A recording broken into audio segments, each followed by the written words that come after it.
I'm Gloria from Sage and Sassy Sisterhood. I'm part of the Wisdom Circle, and today we are joined by Lindsey Pointer. Lindsey, say hi. Hello, thanks for having me. Thanks for coming to our play shop. What we're going to talk today about is your specialty, which is restorative justice. And I'd like you to take it away and just tell us a little bit about what restorative justice is. Definitely. Restorative justice is an alternative framework for viewing crime and conflict in a community. And it really sees the community as a web of interconnected relationships. So when something goes wrong, when a crime is committed or there's a source of conflict, what's important is not so much the rule or the law that's been violated, but instead the relationships that have been impacted. So instead of focusing on what rule or law was broken and how should that person be punished, we're instead thinking about how have people been impacted, what's really the ripple impact in the community, and what's needed now to repair the harm that's been caused and make things right. So instead of having that really punitive approach that has resulted in a lot of negative community outcomes, mass incarceration being one, it's instead focusing on how can we really have an emphasis on repair and on addressing the needs that led to the behavior in the first place. That's beautiful. Thanks for that explanation. So tell us a little bit about yourself. How'd you get interested in restorative justice, and how'd you get to where you are at today to be able to talk to us about it? Yeah, so I learned about restorative justice first when I was still doing my undergrad at Colorado College. The Little Book of Restorative Justice by Howard Zehr, which is a great resource, and I would highly recommend it to anyone who wants to learn more. It's a short little book that has just a lot in it. Was assigned in a nonviolence class I was taking, and to me it struck me as a philosophy and kind of just a theoretical shift, and Howard Zehr actually talks about it as changing the lens. So he's a photographer, and he talks a lot about changing the lens that you're looking at crime or conflict through. And it just struck me as really simple, this shift, and kind of something that made a lot of intuitive sense, but so powerful, and that is a shift that could have like a really tremendous impact in a lot of different areas of social life. So I was really hooked immediately, and got involved with a program in Colorado Springs and Manitou, and trained as a facilitator there, and worked first for a while on the criminal justice side. So I worked for an organization called Longmont Community Justice Partnership in Longmont, Colorado, doing criminal justice cases referred by police for juveniles and adults, misdemeanor through felony level, as a full diversion. So instead of going through the standard criminal justice system, it went through restorative justice, and got the chance to work in schools there too. So restorative justice is used in schools as an alternative to suspension and expulsion, and also as kind of a positive community building process. And from there, I received a Fulbright scholarship to study restorative justice in New Zealand, which is broadly considered kind of the leader in restorative justice implementation. They have it more widely adopted than any other country. So it was a really great opportunity to study there, and I ended up staying to do a PhD in restorative justice. And have just recently come back to Colorado, which has been great to come back to the restorative justice scene here, which is really exciting and increasingly focused on, how can we address broader structural inequities and racial justice issues in a restorative manner as well. Well, that's fabulous. Perhaps you could also give me a little information about how restorative justice is offered to the perpetrator, I'll use in this case. How do they know that they can go ahead and be approached by a restorative justice facilitator? How does that come about? Yeah, so that process varies quite a bit by program. So the source of referrals is different just depending on what different cities have set up. So for example, the program that I worked with in Longmont, most of their referrals are coming directly from police officers. So a police officer is interacting with someone on the street and kind of gauging whether or not the person is taking responsibility, because restorative justice is only an option if the person who committed the crime is taking responsibility, because we don't have a fact-finding mechanism like the court process does. It's kind of starts from that point of accountability. And whether the harmed party or the victim is willing, and all parties have to be willing for it to go forward. It's voluntary for everyone involved. And if it seems like it might be a good fit, then the officer refers the case to the restorative justice coordinators, who then take the process from there. Other programs have referrals coming from judges, from diversion officers. Some programs have quite a few community referrals. So something happens, say, in a family or a neighborhood, and rather than maybe calling the police, they just go directly to the restorative justice program. So really, referrals are coming from a lot of different places. Pretty much every point in the kind of standard criminal justice trajectory can be a referral source for restorative justice. Sorry, just to add real quick, some programs also deal with offering restorative justice services to people who are currently incarcerated who are being released from incarceration. So really every point. That's really wonderful. I like hearing about the people who are about to be released. It sounds like the officers have some exposure and training to this, and as restorative justice becomes more well known, even those of us out here on the outside may think, this is a circumstance, I don't want this person to go to jail, but I want them to accept responsibility. This would be a case where I'd probably seek out, how can I get involved in this? As a victim, I would want to get definitely connected. Yeah. And that's happening more and more. You actually see that happening quite a bit with sexual harm cases, where, because so often sexual assault is perpetrated by someone who is, known to the harmed party or a friend. Not always, but sometimes there's a feeling of, I don't want this person to go to jail. I don't want to ruin their life, but I do want them to be held accountable. I want to have them take responsibility. I want to have them hear how I've been impacted, all the harm that this has caused in my life, and rippling out from there. And I want to know that they aren't going to do this again. And so restorative justice can be a really good process for someone who's experienced harm to, ask for, to have their needs met.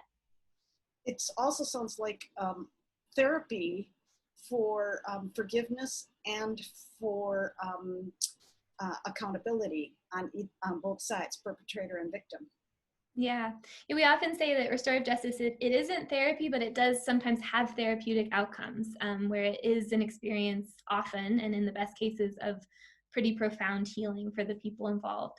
And similarly, it doesn't always lead to forgiveness, but forgiveness is often an outcome of going through this process and having this dialogue. I was even going to ask you about what are the benefits for the perpetrator and what are the benefits for the victim. And I think we already hit on that. Anything else you want to add to that? Yeah, I mean, there's a multitude of benefits, and they're also really specific to the people and the case.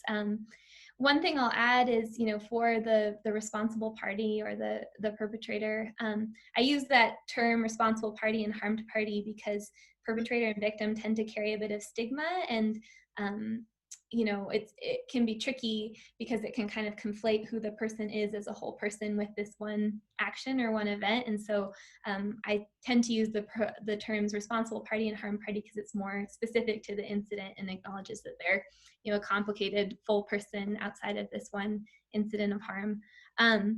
So the responsible party, another thing I would add is that oftentimes, almost always, crimes are being committed not because someone's a bad person, but because there are needs in their life that have gone unmet. And this is an attempt to fulfill those needs. And we can understand then through the restorative justice process, what led up to this? What is the story of how we got to this incident of harm? Was there a real basic need for food and shelter that was going unmet? And so this person stole something to fill that need. Was it a need for acceptance, for belonging, for respect? What was the kind of the road that brought us to this point, and how can we find a pro-social way of addressing that need that is going to help us to prevent this criminal behavior from happening again in the future. And so it really is tied, I think, in a lot of ways, it has to be tied to other social services to be able to more pro-socially address those needs that lead so often to crime. Well, maybe now would be a good time for you to give us a case scenario that you could, just a apropos situation of how the process would work, a situation and how the process would work, if you'd be so kind as to share that with us. For one case example, this is a case that comes up quite a bit. Let's say there's a couple teenage boys who are going down the street and kind of seeing if any car doors are open and then stealing stuff from in the cars if they find a car door that's open. That's something that happens quite a bit, and it's kind of just one of these things where maybe they aren't really thinking too much about that it's actual people's stuff that's being stolen. It's just kind of caught up in opportunity. Yeah, it's just like an opportunity. It's something that's easily tied into kind of their own need for belonging in their peer group, and that kind of behavior kind of perpetuates itself. So for example, if that case happened, what would happen is if those two boys were taking responsibility and saying, yes, we did this. Now, just to clarify, they don't have to be feeling remorse at this point. They just have to be saying, yes, we did that. But they could say, who cares? We didn't really steal that much stuff anyways. Let's say they stole a really old iPhone that wasn't even really worth anything anymore. Then we're going to talk to the harmed party, the victim, the person whose car was broken into and whose old iPhone was stolen. And they're going to tell us about their experience. Maybe let's say that this old iPhone, maybe it wasn't worth much money, but it had pictures from the first few weeks of their child's life on it that they hadn't backed up on a computer. And so when they came to their car and found that their iPhone was gone, they thought that they had also lost all of these pictures. So that's a sort of example of an impact that those boys aren't going to know about unless they have a chance to actually meet with this harmed party. So after meeting individually with each person involved and their support people, we're then going to bring everyone together and we're going to have each party tell the story of what happened. So for those boys, what led up to this? What kind of went into making this decision? What was going through your head at the time? Who do you think was impacted? And they're going to speak to what they think the impacts were of, like, okay, maybe they were inconvenienced because they didn't have their phone for a while, or maybe they were nervous because they saw me getting into their car. But then we're going to come to that harmed party and she's going to share, hey, actually that phone has the pictures of my child that are completely irreplaceable, and I was panicked thinking that that was lost. And when I looked out my window and saw you two in my car, I was, terrified that maybe you would come try to break into my house next, and kind of share all of those impacts that those boys wouldn't be able to imagine otherwise.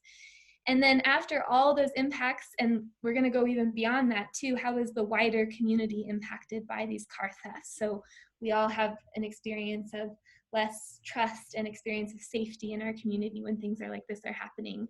Maybe it plays into the ways that teenage boys are profiled, and we expect teenage boys to be always up to trouble. And that kind of reputation gets fed by things like this. So we're going to talk about these kind of wider community impacts as well. And then we're going to talk about what needs to happen now to repair all that harm and make things right. So what can those boys do? Of course they can give the phone back, but maybe there's something else they can do, even using their strengths to make things right to the harmed party. So, she thought she lost those pictures. Is there something they could do, like, make an empty photo album for her or something that would love that idea to kind of give her a space to then have those pictures in a special place that she thought she had lost, and kind of repair some of that emotional harm. Is there something they could do that would give the community a really positive perception of teenage boys? So we don't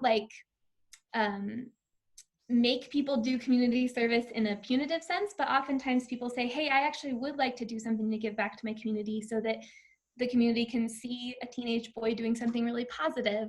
And I'm really good at fixing bicycles, so I'm going to give some time fixing bikes for little kids, and then they can see teenage boys doing something like that that's positive. So we focus on things that use their strengths and that directly repair the harm that was caused by the case. So that gives an idea of kind of what that could look like.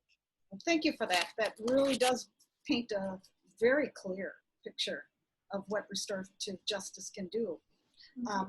So perhaps you could give us some information how we can connect with restorative justice if we see a situation. For example, if I were involved in witnessing something, or if I just had reason to find a restorative justice professional, what would I do? So like I mentioned, what programs are available varies a bit depending on just where you are geographically. The National Association for Community and Restorative Justice, which is NACRJ, has a pretty good sense of what programs are where. So that's one resource. I'm also happy to be a resource for people. I have a pretty good network in this field, and so might be able to refer you to facilitators in your area. And you can reach out to me through my website, which is just lindseypointer.com, and I'd be happy to help connect you with people in the area who can help do this work. Sometimes if your community doesn't have a pre-existing program, it might involve a little bit of pushing for this to be an option, a little bit of advocacy work, but there's also restorative practitioners who would be happy to help you make the case for that as well. And I think it's something that's growing in awareness and acceptance quite quickly recently, which is great news. Which does segue into the recent events just announced yesterday that restorative justice is being done for curfew violators in the country. And that's very heartening. And it's that well known and that well practiced that maybe I'll be able to add a link to the end of here to take people who want to hear more about that particular. To me, that's a very upbeat result of restorative justice, to know that, oh, these poor people who have these records, no, we have another outcome. There's another option. Definitely. And that's a huge difference for people in this country to not have a criminal record. That's going to have a major impact on future opportunities when people have a record. I will say there's also related to current events, there's a number of people, particularly in the Oakland area, who are talking about how can we use restorative justice to, address broader issues of racism in communities and kind of the structural violence components and, ideas about, how can we use these tools, this philosophy, this framework, this lens to address these larger systemic issues. So that's a still developing application, but couldn't be more important. Well, I'd like to thank you very much for this play shop on restorative justice, and we'll have people contact you if they need any more information so you can direct them on their way. This is an intriguing and timely subject, and congratulations on your recent PhD. Thank you. Thanks so much. It's been wonderful talking with you.